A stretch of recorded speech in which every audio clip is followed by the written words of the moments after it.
5 years ago, when I was working in a corporate, we got a special assignment to do. We needed to take full inventory of a plant which had a huge volume stocked up. The management gave us a team of 11 people, and during the debriefing, we were told that this was a 1 day job.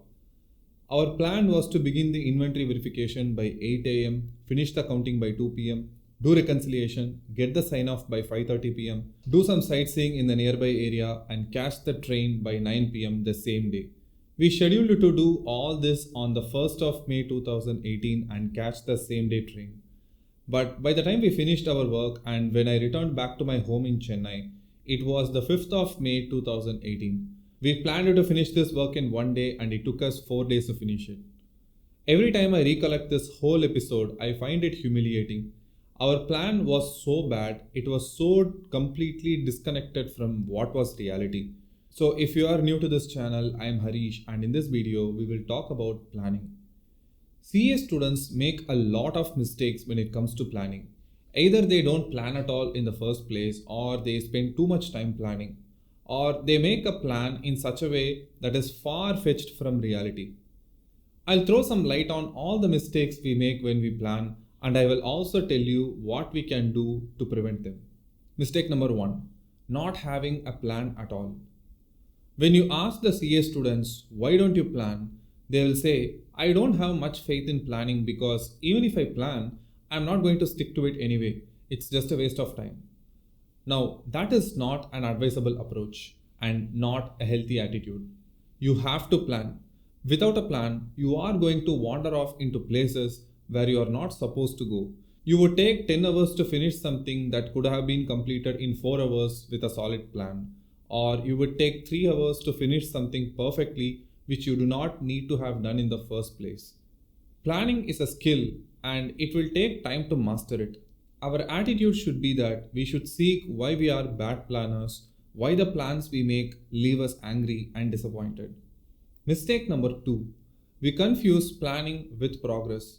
One main reason why our plans never seem to work is because we approach them with an expectation that planning itself will do the job. We can't be further wrong. You should see planning as something similar to GPS. Let's take Google Maps. You want to go from place A to place B. You open Google Maps, put your current location as the starting point, and you put the place where you want to go as the destination. Google Maps will say something like go straight for 300 meters, take the right, and go straight for another 500 meters, then take the left, and so on, and in this way you will reach your destination. This is how exactly your plan works also. Your plan is just a guidance system. It simply gives you direction. It tells you the sequence of what you should do first, what you should do second, and what you should do at last. You won't expect Google Maps to drive your car, right? The same way, you can't expect your plan alone will get your tasks completed. Your plan just gives you direction. Execution is totally on you. Mistake number 3. Set it and forget it. The next mistake a lot of CS students make is that they see planning as a set it and forget it thing. What do I mean by that? Let's say some diligent students wake up on a Sunday, they allocate 20 to 30 minutes for planning the rest of the week. They have done the planning activity correctly. But once they have finished writing the plan, they will shove their notebook somewhere in the bookshelf and forget it for the next 10 to 12 days. They see planning as a ritual. They do it and then they totally forget about it. This is also not the right approach. See, the very reason we write up the week's plan in a notebook is because we don't want to load up our working memory. Our working memory is so finite in space and it's similar to your computer's RAM. If you overload it, it's going to hang and will crash eventually. So you outsource all your memory needs to a handy notebook, and then all you need to do is just revisit the notebook like 10 to 12 times a day. In my case, I check this notebook at least 15 to 20 times a day. Without this here, I am going to miss a lot of to-dos. Mistake number 1 and 2 were psychological ones. You just need to have a mental shift.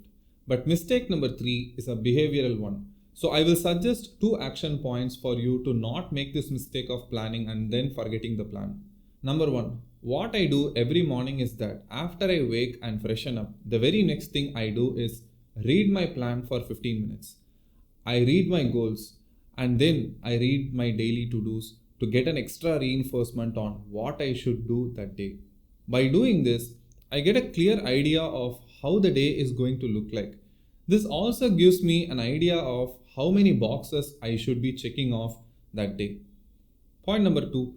And then the next important thing I do every day without fail is how I wrap up that day. The last 10 to 15 minutes of the day, I take up this notebook again and do a daily review. I would run through the list to figure out how many things I got done and how many things I missed out. I would feel quite happy when I planned some important things and I got those done the same day.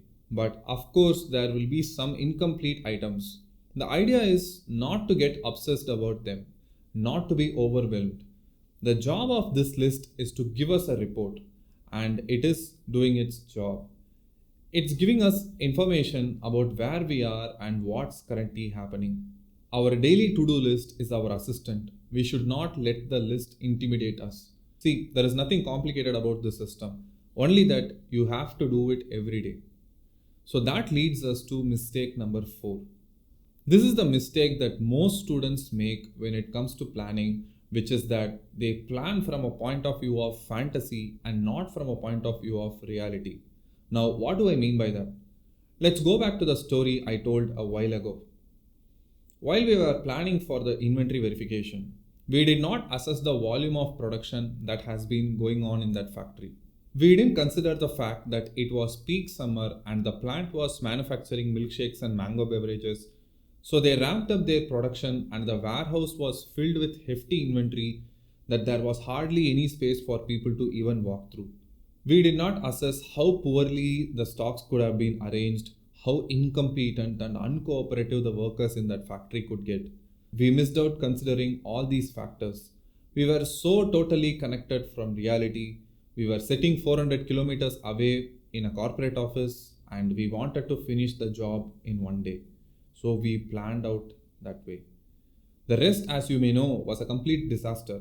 I had a terrible time all 4 days and I was desperate when I would get to go home. If we think about it, we see as students do the same thing. We ignore many factors that are not in our control and we plan from a fantasy point of view. Now let us learn how we can avoid this. We all have two selves. One is our best self and one is our worst self. Let us imagine there is a best version of ourselves. This person under this version can do unimaginable things. They can wake up at 5 a.m. sharp every day and they can study for 10 to 12 hours with full focus, and then they can go to the gym and work out for an hour, and then they come back home and learn Spanish for 30 minutes, and then they sleep at 10 p.m. sharp without using their smartphone. So that is the best version of ourselves, the most ideal version who can do no wrong. Now let us imagine there is a worst version of ourselves, and we all have it. The worst version is the person who lies on the couch for 4 hours and cannot even get up, and they can easily doom scroll the entire time, eat 3 bags of potato chips, and they don't even care to throw the garbage in the dustbin. So that is our worst self. This is the worst self and this is the best self. This is a spectrum.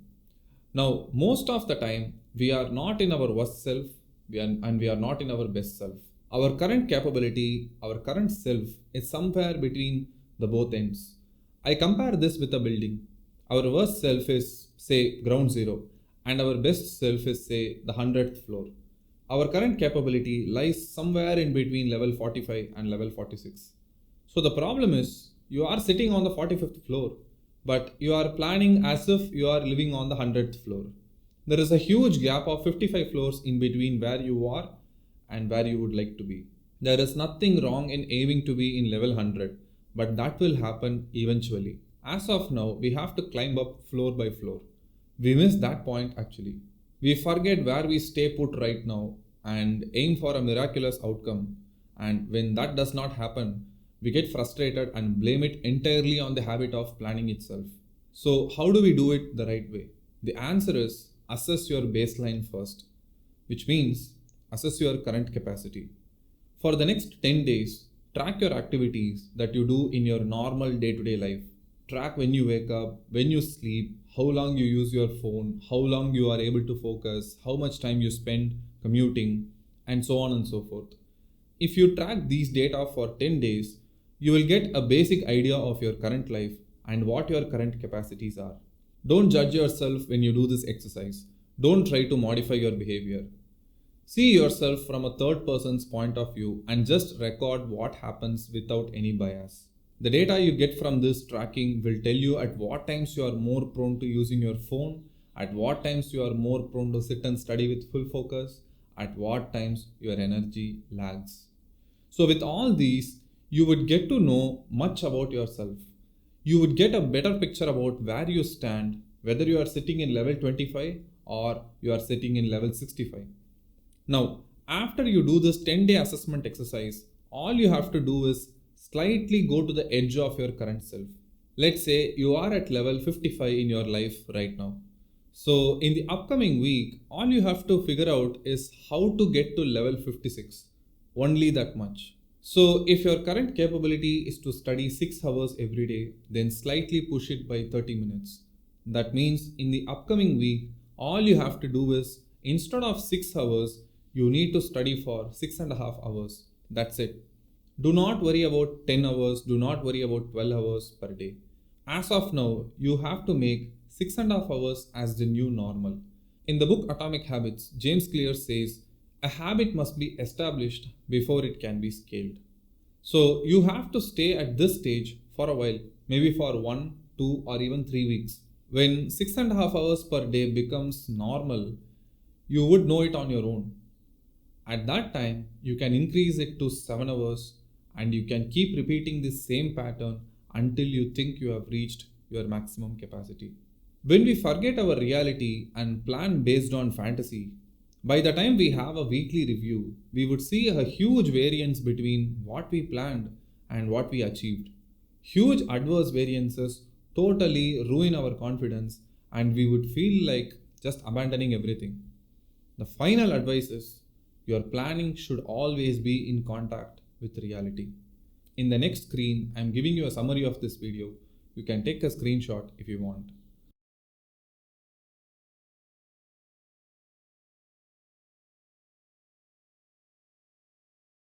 I hope you found value in this video. If you did so, you can like this video, share this with your friends, and I will see you in the next one. Bye bye.